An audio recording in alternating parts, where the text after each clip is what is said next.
Ooh, is it go time? Is it go time yet? After this video, it might be go time for a lot of you.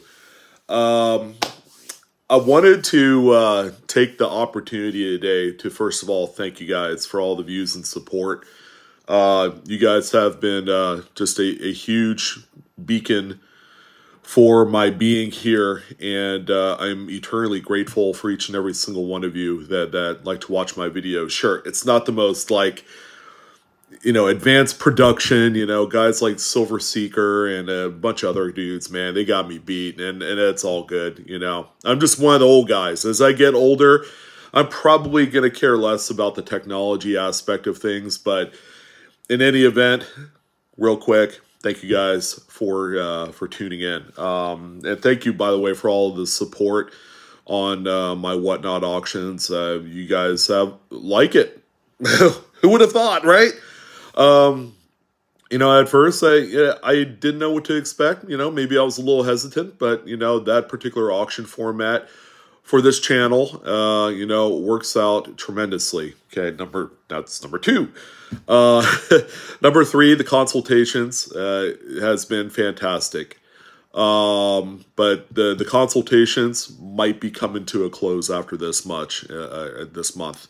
So I do have some slots available if you guys are interested, but I think we'll be ending the consultations here after the month of April to possibly look at some other things, possibly a monthly Patreon subscription to where you're an actual channel member that gets to participate in actual how to sell your coins, how to collect and do all sorts of great things, workshops. And, we're going to be doing collective Zoom meetings maybe twice a week, so every Tuesday and Thursday I will be hosting those Zoom meetings, but that's going to be part of the subscription package, along with other things, having access to some coursework, reading material, and other videos and things like that. So I don't know.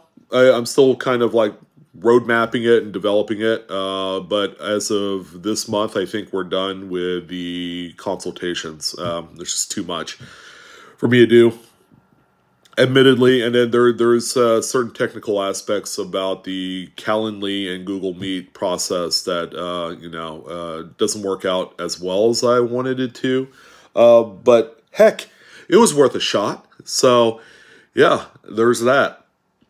So those are kind of like the updates thus far, but ultimately you guys are here because we're going to talk about a channel mainstay. This guy's been around since the very beginning of his numismatic development, and I wanted to share in his successes. The man is a literal savage when it comes to going to the banks and buying anything he could grab his hands on. I think it's less about just going to the bank and buying it, but this individual, Dig and Dave, some of you already know him, have developed relationships with not only the bank tellers, but actual, branch management as well. And, it's with these few things that he's able to obtain anything that he wants. Hey, I want a box of pennies. Done. I want a box of quarters. Done. I want a box of half dollars. Done. The man can get it all. And he has a number of banks that he goes to. So he's been doing this solidly for a few years now. I remember when he first kind of began his journey into learning more about errors and varieties. And, at the very beginning, he wasn't a complete novice. He actually put the work in to research everything, how coins are mint and struck. I keep telling you guys, if you want to know more about errors and varieties, learn how coins are produced from the very beginning. All right, because there's a lot of things, from A to Z that occurs, and most people just take for granted, like, oh, they just take a blank and then, stamp the the design on there, and then they release it out into circulation. But no, there's a lot of like microprocesses in between from the planchet stage and rolling out the strips. And yeah, definitely go online and take a look at some of those US Mint videos that exists on there. But Diggin' Dave, what I wanted to do is take a little time to kind of outline just in the last, I would say, year and a half, going all the way back to November 2021 of what we have archived. These are all coins that that Dave had submitted to our live coin Q&A. And here's kind of like a little bit of a list of some of the coins, including some of the bangers that he has recently found. And you're going to see, man, this guy has done it all. But this is nowhere near what he has found, okay? He's not including like silver finds. He's not including other errors and varieties. I mean, these are all stuff that he wants either confirmation on or he really wants to share. So he found in 1972 double to die obverse. I believe it's a FS 103 or something like that. It's one of the more, I'm not going to say minor ones, but the least impressive of those. He also found a 1984 doubled die obverse. That's the doubled ear Lincoln, FS 101. He also found a 1971 DDO. I believe that's the FS 101 as well. A 64 Denver candy half dollar, also a DDO, probably either the FS 101 or 102. He also found a 2006 Lincoln FS 102, very, very tough coin to find. And seeing how it's a cherry picker's guide variety, it's very desirable. Also found another 1972 DDO Lincoln. He also found a 1974 Washington quarter. That's a little bit underweight, a little bit thinner planchet, weighs in at 4.92 grams. I believe this was the coin that was struck on dime stock, maybe? But it's a 74, and we normally see those on 70Ds. So, I don't know. I believe that was the coin. That was the one that that had a lot of conversation a year ago. That was actually January of last year. Or January of this year, rather. Huh, crazy. There was also a 1980 Lincoln Cent DDO, double to die obverse FS 101. He found also a 2020 Marsh Billings Rockefeller quarter with a nice strike through on there. I remember that one. A 1968 D quarter that weighs at 4.2 grams. Again, another underweight planchet. A 1988 D, reverse of 89. I think PCGS calls this one the flared G variety.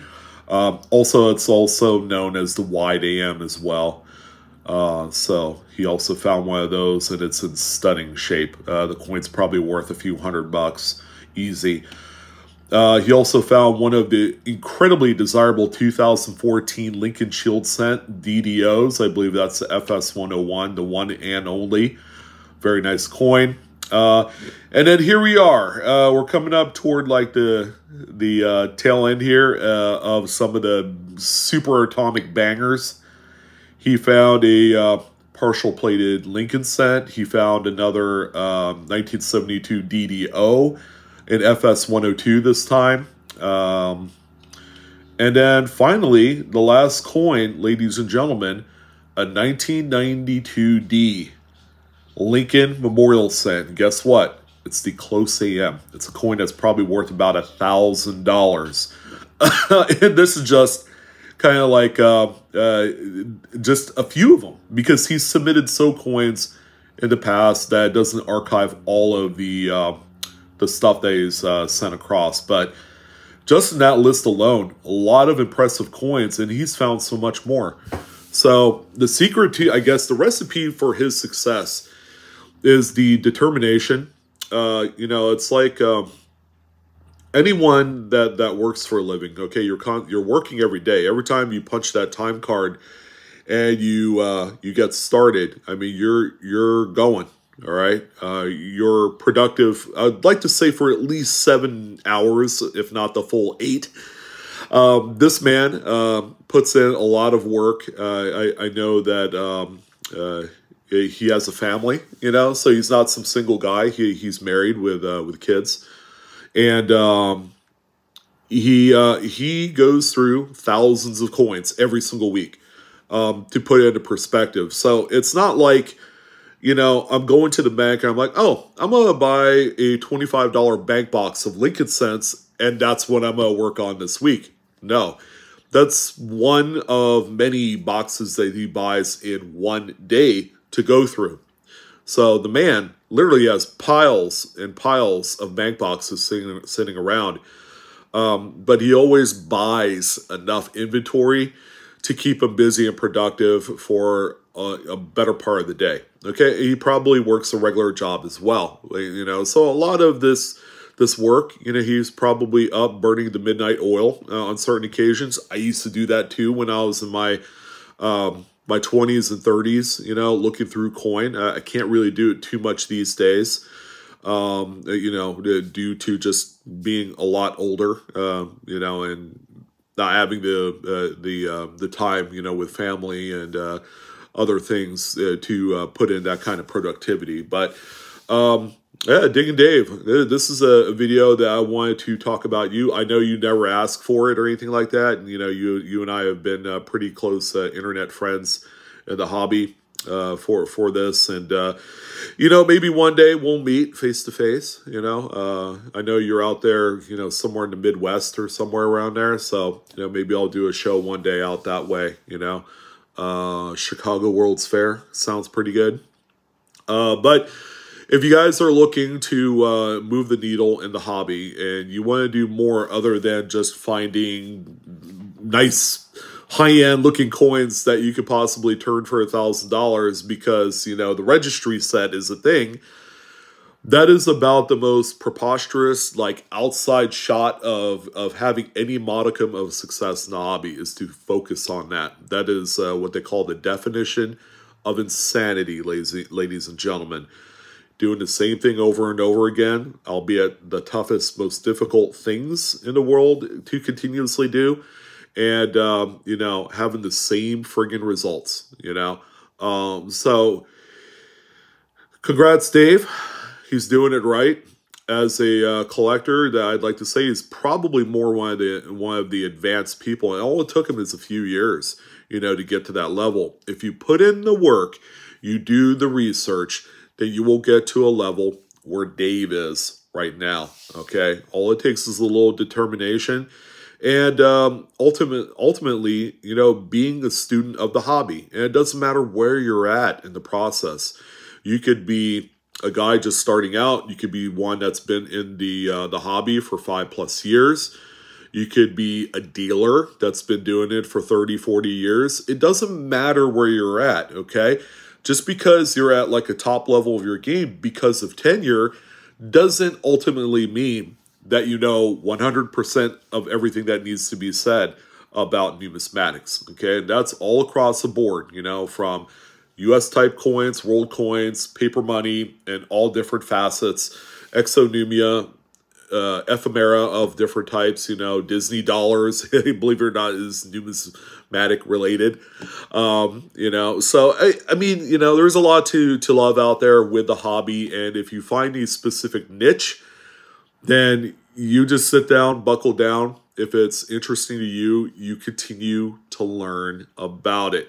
Because with the learning comes knowing. With the knowing comes the dollar signs. If you wanted to get to that specific level in your life where you can take the hobby and monetize it, that's how it's done. But it has to be done correctly. Don't shortcut stuff, you know, from point A to point Z, because it generally never works. Okay, you just don't have that clear line shot to success if you don't have the know-how in the hobby.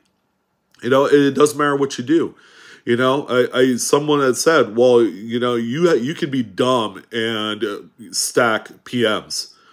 I'm like, nah, not entirely. You need, there's a lot more that you need to know about stacking silver and gold, okay? More than just buying the silver and gold, right? It's like any fool can buy whatever they want.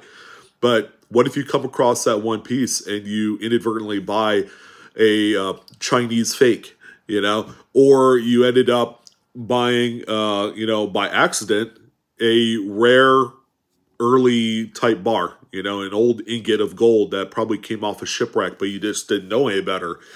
You know, those are things that you need to know about, even in things like precious metals. It's not a dumbed down version of numismatics. It's not. There's a lot more to it. So congrats to Dave, and best of luck to everyone else that's actually doing it the right way like Dave is. Really, and he's enjoying the hobby. This is fun. You know, I mean, sure, it's fun at a high volume, but at the same time, you know, it's a very enjoyable experience. You know, it's less stress-inducing than anything else that we go through in life. And if you have the ability, you know, all you need is like $50. If you have $50, you can go to a bank, buy 2 bank boxes of Lincoln Cents, and you can just start a whole revolution of lower blood pressure, you know, readings. Your diabetes will kind of melt away, you know, if you know, begin to just focus on things that are positive in your life, like this hobby. But ultimately, you know, that's what it's going to take. There's just positivity, enjoying the hobby. And that's what it is. It's a hobby first, and it's everything else second. Okay? But, you know, enjoy it. So that's why I wanted to talk about. You guys have been fantastic. I'm Sean with The Ridge. Hopefully you guys are having or going to have a great weekend, and enjoy the hobby. Keep on collecting, my people. Don't forget to like, share, and subscribe. Come check me out on TikTok as well, if you so desire. And that's it. You guys have a good one. Take care.